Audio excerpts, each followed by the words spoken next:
Mm. Daw mga tanaw po, Diyos ko, inyamot ikasoy yun na yan. Inyamot ko. Diyos ko, kasi nga po silang pinanawag pati kasi malatabasan ko tama doon. Nasi na Ricardo! Ricardo, kung kita, ayun nyo, inyapay mo kong pino. Sakwa mo lang pa ng matwari gaya na taon ayan. Diyos ko, inyamot na ba yung tatao nga naman palengke? Inyamot kasta.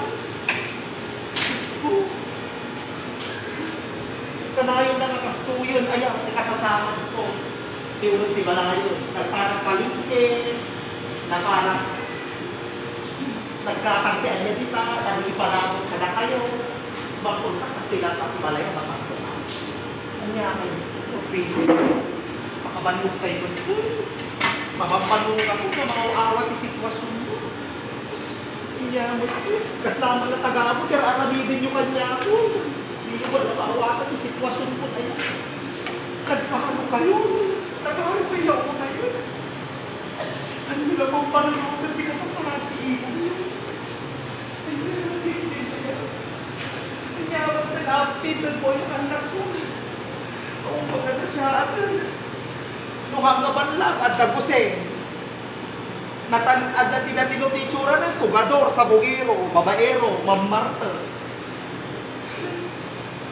At dati hanga mataktaga rin, uman.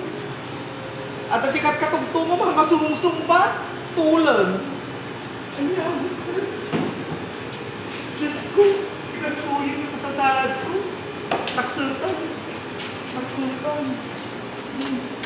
Pagkakanya, ay, ako, Diyos ko, iinawak pa dito. Iinawak pa dito yung nakakadoo. Kadagaw na iinawak. Kahit ko, iyamot yung kastuyan na yan. Ako, naglabata, aginimaw ka, agloto ka, makabanlubot ka na yung makasyon. Kaya ako'y kumakaya pa pa na. Makabanlubot, kastuyan na yan. Bas-basana ko.